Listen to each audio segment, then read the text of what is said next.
السلام عليكم ورحمة الله وبركاته. قلمدا أفكا لغا سميو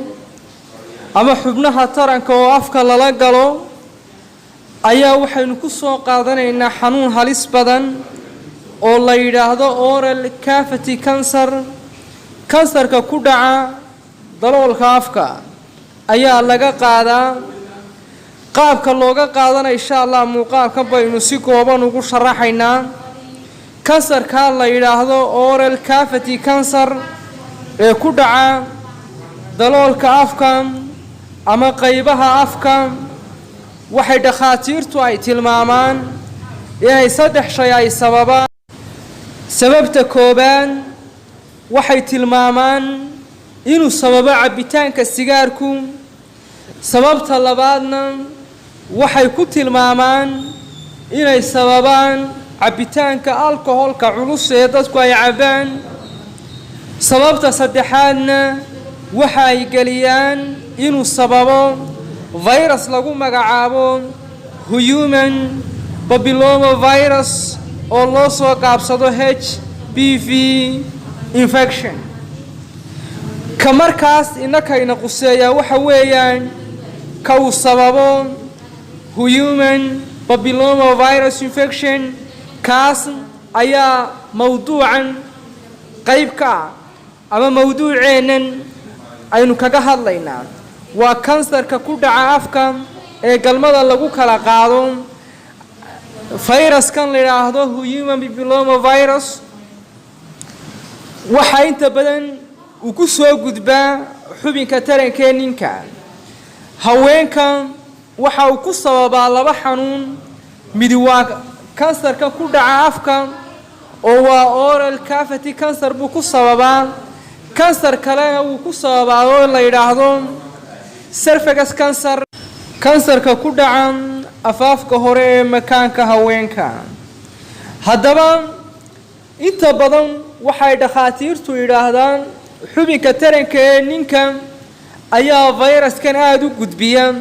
waliba ninku marka uu haween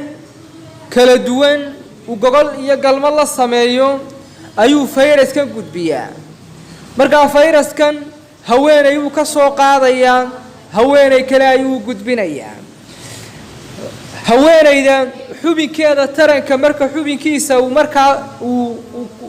macaamilka ku sameeyo ay macaamil u dhaxmaro ee gogol iyo galma ay dhaxmarto hadana xubinkiisa taranka hadii haweenayda afka uu ka galiyo waxay dhakhaatiirtu tilmaamayaan kansarka ku dhaca afka inay ka qaadayso oral cavity cancer kansarkaasi haweenaydu ninka ay ka qaadayso xubinkiisa taranka hadaba arintaas oo dhakhaatiirtu si caadiya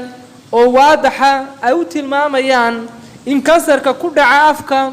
uu sababo viruska la yiraahdo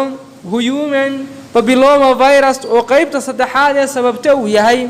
qaybta hore waxay ku tilmaamayaan cabida sigaarka qaybta labaadna waxay ku tilmaamayaan waxa loo yaqaan heavy alcoholka qaybta saddexaadna waxay ku tilmaamayaan viruska lagu magacaabo human papillomavirus ee loo soo qaabsado HPV infection la yiraahdo markaas xubinkii taranka oo viruskii wata ayaa haweenayda afkeedii gelinaya kadibna saasi haweenaydu ku develop gareynaysa inay ka qaato kansarka ku dhaca afka haddaba culimaduna in badan bay ka digeen in xubnaha taranka afka la gashado oo ay lamaanuhu afka ay geliyaan oo ay tilmaameen maadaama afku meeshii wax laga cunayo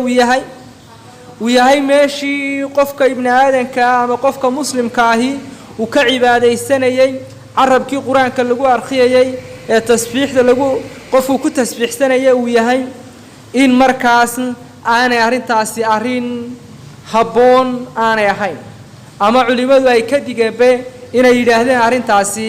oo ay ku kala qaybsameen sharaxaad fiican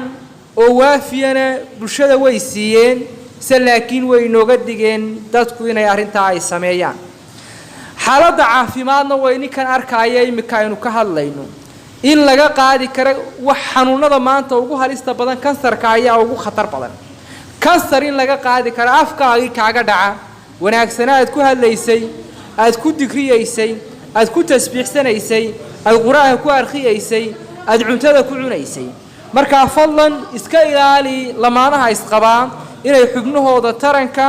ay afka gashadaan oo ay afka isla galaan intaasaan ku soo ururinayaa. Assalaamu calaykum waraxmatullaahi wabarakaatuh.